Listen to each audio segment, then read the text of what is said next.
This is Open to Work, honest conversations about looking for work, getting work, and what to do when there is no work. Turning a hobby into a career is the dream of many. So today I'm speaking with Dave Holder, a producer I've worked with many times, who has turned his passion for building with Lego into opportunities both within and out of the television industry.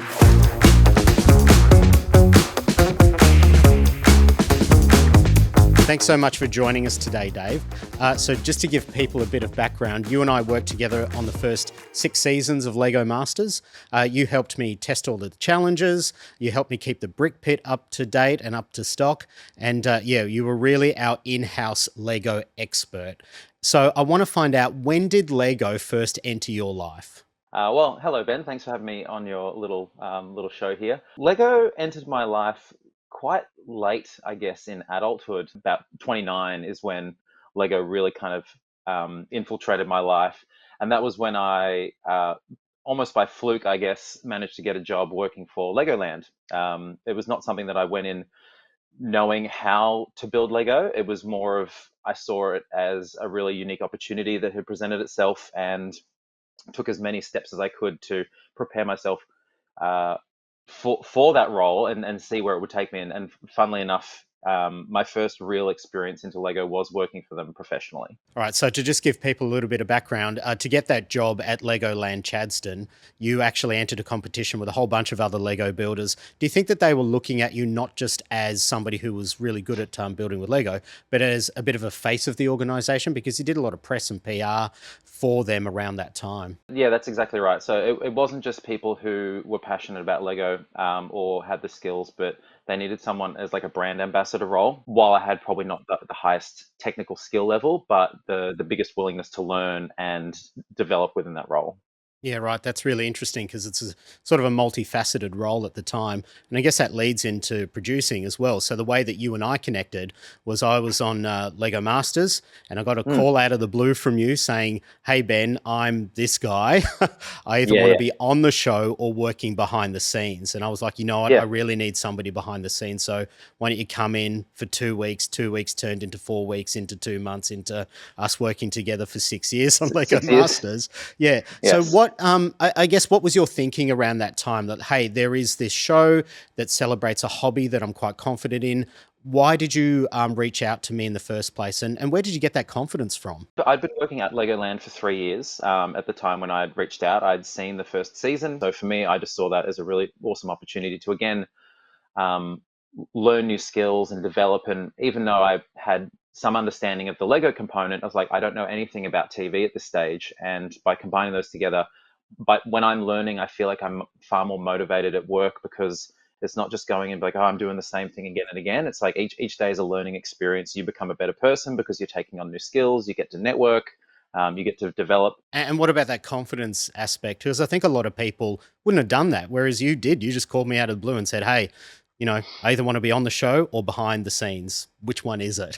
Look, I think there's like a Jim Carrey quote that I'm gonna misquote, but it's just like, you could spend every day, being unhappy, and not giving things a shot because you're like, oh, I'm too scared to ask, or I'm too scared to give things a shot. But if you don't even try that, you'll just never even know. So, especially with creatives, you just have to put yourself out there and have that conversation, because you never know when you'll be the right person for the right job at the right time. And it doesn't always work out, but sometimes you're exactly what someone's looking for. Like, in this particular instance, like, I had absolutely no clue about, what you were looking for, or the team, or development. And as you said, it started as 2 weeks, which then, funnily enough, developed into 6 years. You picked it up extremely quickly. I've worked with a lot of people in this industry who have kind of come in, and some have picked up the producing mindset very quickly. Some haven't, some struggle, but you picked it up really quickly. And you since then went on to work on a huge range of projects. You worked on the Robbie Williams movie Better Man. You worked Yep, on the US season of The Bachelorette, which was shot in Melbourne. You worked on Quiz with yep, Balls. I mean, you worked on yep. so many shows. Did you get into Lego and go, okay, television is part of it. Lego has been my window into it, but now I want to be part of this machine? Or were you just kind of rolling from job to job? Yeah, that 2 weeks turned into 4 weeks, turned into more and more, and then the show wrapped. And my original kind of question was like, okay, cool. I didn't realize that, a lot of these TV shows would film for, a couple of months and then just pack everything down, and you wouldn't know if it was going to get renewed until the season aired. So, When that finished, I kind of like shrugged my shoulders and spoke to a few people. I was like, so what happens next? Oh, we all move on to other shows. And then the conversation came up. It's like, what are you doing after? I was like, I have no idea, because this is my first time working in any kind of gig-based position. And then just through those conversations, people are like, well, I'm moving on to something else next.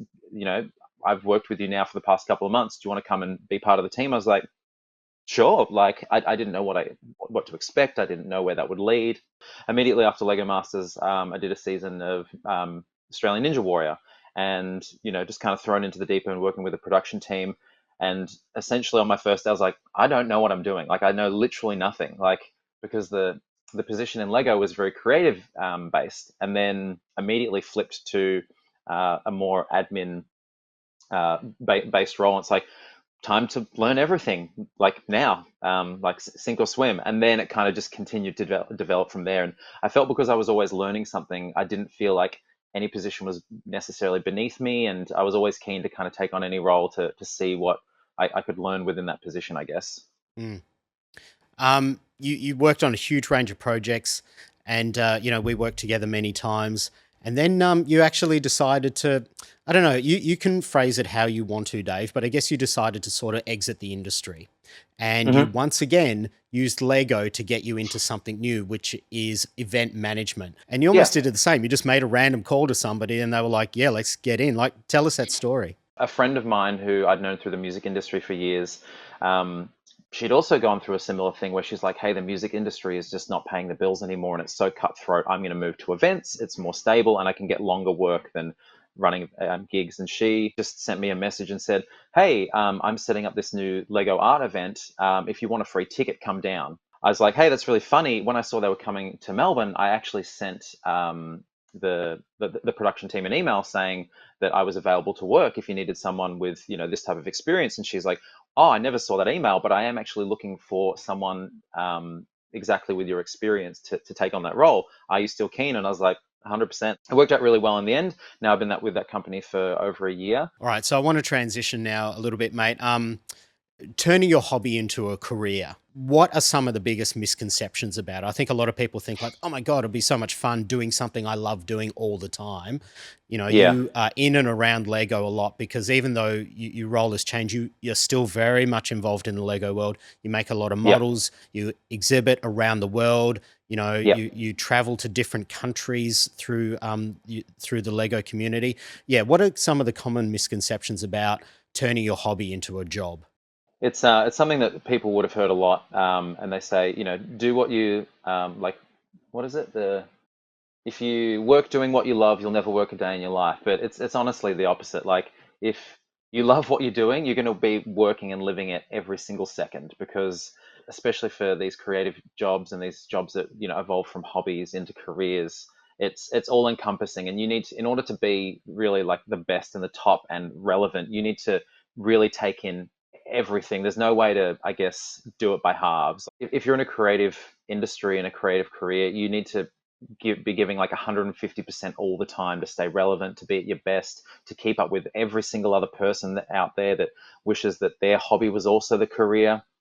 And it's exhausting. Like, and you kind of also have to take every single opportunity that presents itself. And this is a thing that we've seen and a lot of people would have experienced. Like if you're in a creative industry, you feel that if you don't accept a job, even if you're already overworked or you're burnt out, if you say no, they'll be like, oh well, we'll just give it to someone else, and then we'll just give it to them moving forward forever. Like there's very little opportunity to say no to your specialized field. And especially with these creative roles, there's very few. Even if you're the creative and you're like doing these types of things, you're still going to have a boss, and their boss is still going to have a boss. And the creativity that you're putting into it, it's no longer like a personal or private, I guess, creative experience. You're doing it for work, and you will have people come down and criticize what you think is beautiful art, or you've done a great job, and something you're really proud of, and then someone will come in and just be like, nah, I don't like it.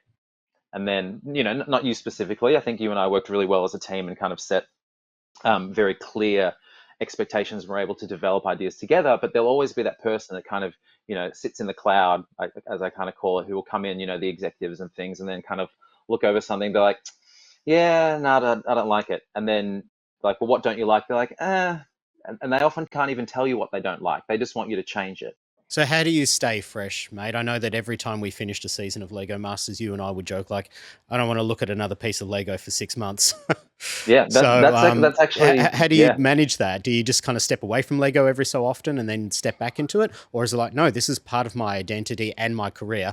I need to just work on it. And then do you develop other hobbies?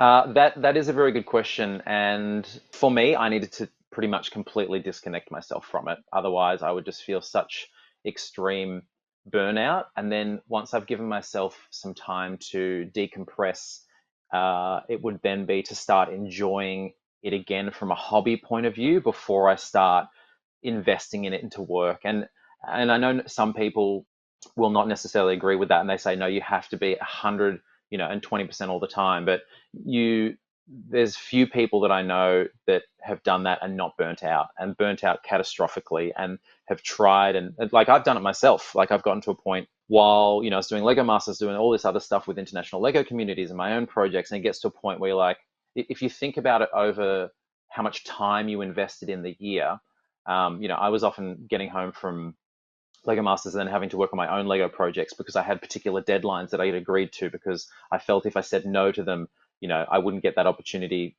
with that particular partner again. So you're saying yes to everything. I'm like, okay, cool. I worked 20 hours today. I'm going to get 4 hours of sleep before I have to just go and do it all again. And you will burn out, and it will be catastrophic, and you will hate yourself. But for me, I found just like taking a step away and not realizing that, or not telling yourself that it's because you gave up or that you're weak or anything, that any person would go through that exact same experience.